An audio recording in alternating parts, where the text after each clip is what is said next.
بين سبورتس جمال الغندور. طبعا كابتن جمال مساء الخير، تفضل. كل التحية لكم وللسادة المشاهدين. المباراة قبل الأخيرة في كأس العالم قطر 2022، مباراة تحديد المركز الثالث والرابع بين المغرب مع كرواتيا، أدارها الحكم القطري عبد الرحمن الجاسم، المباراة الثانية له بعد أن أدار في دوري المجموعات أمريكا مع ويلز. نشوف حالة تانية أيضا طلب فيها المنتخب المغربي بمخالفة بركلة الجزاء. نشوف مع بعض اللعبة ونشوف هل كانت هناك مخالفة أم لا. نشوف مع بعض هنا الكرة، وهنا لا يمكن أن أتحدث عن مكاتفة، هنا مطالبة بمخالفة. هنشوف مع بعض اللعبة مرة تانية. من هنا طبعا اللاعب جاي من مسافة، وأيضا الكتف في الظهر وليس في الكتف، مش متساويين عشان أقول إن في مكاتفة. كتف في الظهر، إذا هناك مخالفة. المخالفة كانت خارج منطقة الجزاء، وكان يجب احتساب ركلة حرة، ولكن خارج منطقة الجزاء. الحالة الأخيرة هنشوفها مع بعض أيضا، ونشوف هل كان في تأثير وكان في مخالفة ولا لا. نشوف مع بعض. هنشوف هنا في كرة عالية، لاعب بيقفز علشان يلعب، وبعدين مطالبة أيضا باحتساب مخالفة، واللعب مستمر. طبعا بعد ما توقف الكرة سيبحث حكم الفار. نشوف مع بعض، نشوف اللاعب رقم 16 ونشوف يده التي تمسك اللاعب رقم 19 وتؤثر على قدرته على لعب الكرة. لاعب بيلعب كرة وهو المهاجم، والمدافع لا يلعب الكرة. المدافع يضع يده ويمسك بيده، وهذا المسك يؤثر على المهاجم. نشوف مع بعض تاني اهو، نشوف اهو المهاجم اهو، ده المسك اللي منع المهاجم ان هو يلعب الكرة بالشكل الصحيح. شوفوا ميلة جسمه لورا، هذا الميل لورا ده خلى الكرة تصطدم بيه، بدلا من انه يلعب الكرة بكل اريحية لم تصطدم. انا بقول ليه مفيش منافسة؟ لان المهاجم بيرتقي عشان يلعب، والمدافع مستقر في مكانه، قدمه على الارض، لا يلعب لا ينافس، ولكنه استخدم يده في انه يوقف المهاجم من لعب الكرة. لان في ناس كتير جدا بتتكلم عن فاول خفيف وفاول قوي وفاول. المهم هنا التأثير، المهم هل كانت منافسة ولا لا. لم تكن هناك منافسة في هذه الحالة. المهاجم يرتقي والمدافع مستقر على الأرض، ويكتفي بوضع يده ليمنع المهاجم من أنه يلعب الكرة بالشكل الصحيح. ركلة جزاء لم تحتسب لصالح المغرب. انتهت المباراة وانتهت الحكاية، ولكن هناك أخطاء لابد من رصدها. السبتي بعد المباراة وبعد تسليم الجوائز التقى بوليد الركراكي مدرب المنتخب المغربي، فما هي ردة فعله؟ اهلا بكم من جديد. معنا وليد الركراكي مدرب المنتخب المغربي. صحيح الانتظارات كانت كبيرة، كنتم ترغبون في تحقيق مركز ثالث، لكن إذا قلنا أنه المنتخب المغربي قبل بداية البطولة سيكون في المركز الرابع لن يصدقنا أحد. دابا ملي سالت علينا الكاس العالم الصراحه، ولا كنتي قلتي لنا غنلعبوا 7 ماتشات في قطر كنا غنفرحوا بالحق. في الاخر ديما ملي كتكون مدرب ولا لاعب كتبغي تربح. اليوم قلنا الماكسيموم اللي كنا نقدروا نديروا، الدراري تقاتلوا بالحق. واحد فرقه بحال ديالنا ملي ما عندكش لي كادر بحال اللي عندنا في الدفاع، صعيب باش تدابز مع ضد فرنسا ولا ضد كرواتيا. بالحق الحمد لله غنتعلموا بهذا الشيء باش نرجعوا ان شاء الله مره اخرى ونكونوا كويس على دابا. شنو المستقبل ديال هذا المنتخب، ديال هذا الجيل الرائع اللي قدم كرة قدم جميلة، منضبط، تركيز، ما شفناش مشاكل في هذا المعسكر؟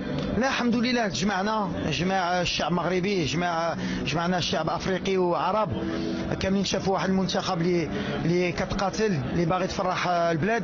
وهذه اللي مهمه ملي كتسالي كاس العالم، باغي تخرج شي حاجه من الرايه ديالك، وهذا الشيء اللي داروا الدراري، تقاتلوا وراو الوجه ديال المغرب وراو المغرب كي داير واللاعبه ديالهم. الحمد لله دابا غنخدموا، عندنا 4 سنين باش نرجعوا صحيح مع هذا الشيء، وان شاء الله علاش لا نديو شي كوب دافريك ان شاء الله. كل التوفيق ان شاء الله. شكرا جزيلا. شكرا.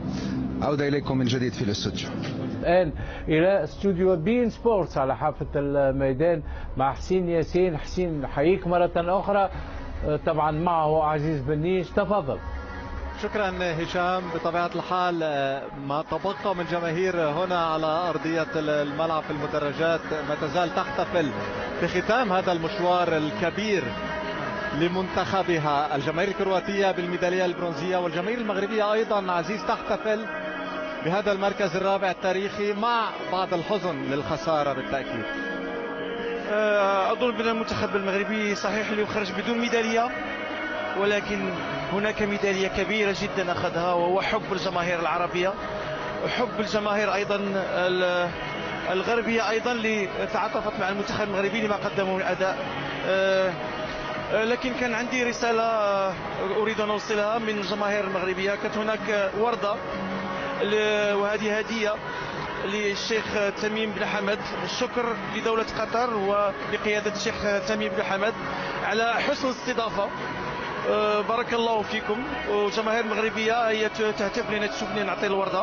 ووردة أخرى لجلالة الملك محمد السادس على قيادته الحكيمة للبلد ورعايته للرياضة المغربية. وشكرا للجميع. الجماهير المغربية تشكر كل التغطية أيضا وبين سبورت كل القائمين واللي صراحة سهروا على تغطية هذا المونديال. لم يكتمل المونديال، لسه فيه هناك مباراة نهائي بكرة إن شاء الله، لكن المنتخب المغربي خرج كبطل من هذه الكأس العالم. كان ينقصه بعض الشيء لكي يذهب أكثر بعيدا وبعيد، لكن هذه تأتي مع الخبرة. كان هناك تعب، كان هناك عياء، كان هناك أيضا بعض الإصابات التي آلت دون أن يذهب المنتخب المغربي بعيدا. وهذه الكرة نصفق للمنتخب المغربي ونقول له برافو. ديما مغرب، وإن شاء الله أيضا المنتخبات العربية الأخرى تقتدي بما فعله المغرب في هذا الكأس العالم. وهذا هو الغرض منه، أن نرفع من سقف التحدي. هنا لا شيء مستحيل في كرة القدم، يكفي الاستثمار. لازم الاستثمار في كرة القدم، في الرياضة، في تونس، في مصر، في الجزائر، كل هذه البلدان العربية إن شاء الله يستمر لكي تنهض بالرياضيين. هناك رياضيين يحتاجون فقط إلى الدعم ولا الرعاية. وبما أن احنا اليوم خرجنا من المباراة، يعني لا داعي لنحلل بالتأكيد في الأمور الفنية خلاص. يعني صراحة بالتأكيد بطبيعة الحال هذه المسيرة للمنتخب المغربي كانت كبيرة جدا، يستحق استقبالا يليق بالأبطال. عمليا مع الخسارة في هذه المباراة كانت هناك بعض الحسرة بكل تأكيد، مع الفرحة الكبيرة على مجمل ما قدمه للمنتخب. نستمع إلى بدر بنون مع أمين سبتي.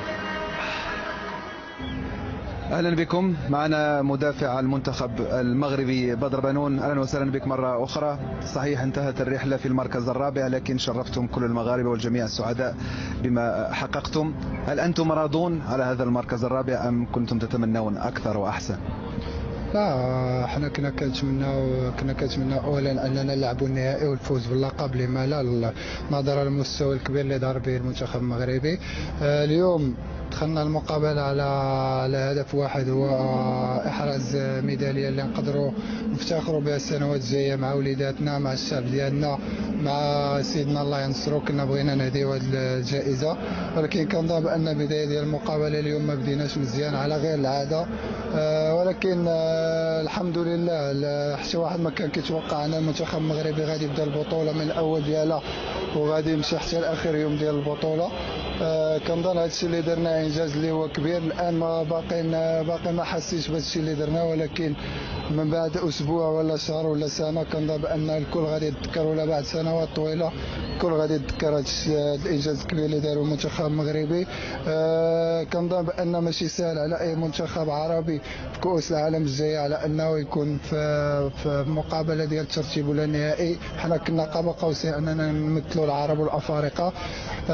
ما بغيش ننسى على انني نشكر جميع الشعب العربي اللي كان دائما في ظهرنا، الجمهور الافريقي، ولكن الشكر الكبير للجماعه المغربيه اللي كانت متواجده هنا في قطر ولا في جميع انحاء العالم. كنا كنشوفوا لي فيديو، صراحه الفرحه الكبيره ديالنا هو اننا ملي كنشوفوا ناس كبار، ناس مراد، ناس دراري صغار كيبكيو.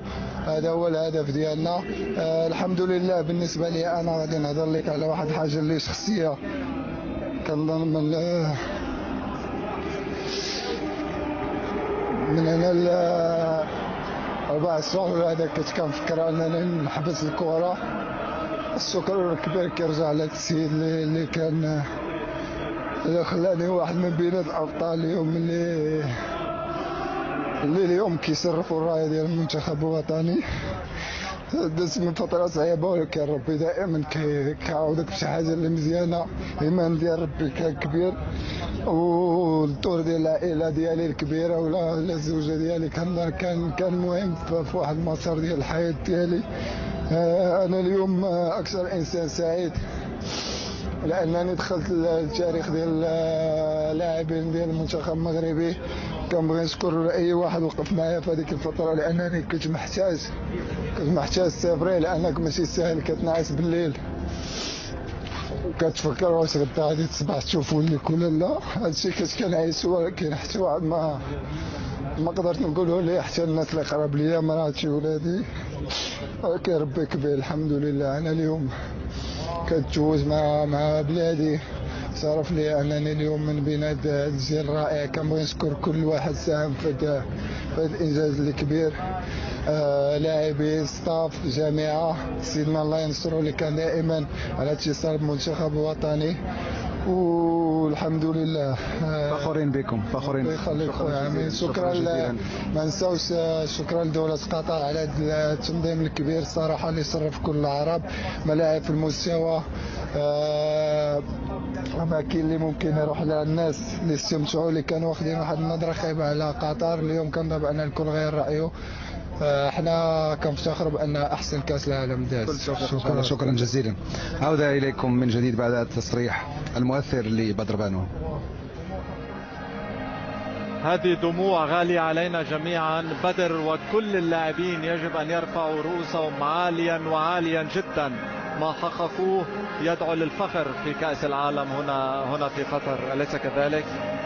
أكيد وإنجاز كبير، ونحن مفتخرين بهذا الجيل، بهذا المنتخب. وصراحة ما قدموه فهو فوق كل التطلعات صراحة. بإيمان، بشجاعة، بقدرة على التفوق على التعب في بعض الأوقات، لأن واجهوا منتخبات صعبة جدا، صعبة للغاية. لذلك فإنجاز كبير نتمنى أنه يتكرر من المغرب أو من منتخبات أخرى عربية إن شاء الله. بالتأكيد. شكرا لك. متابعة التغطية ستكون من خلال ردود الأفعال خارج الملعب مع الجمهور. ننتقل إليه مباشرة مع نافع بن عاشور. نافع،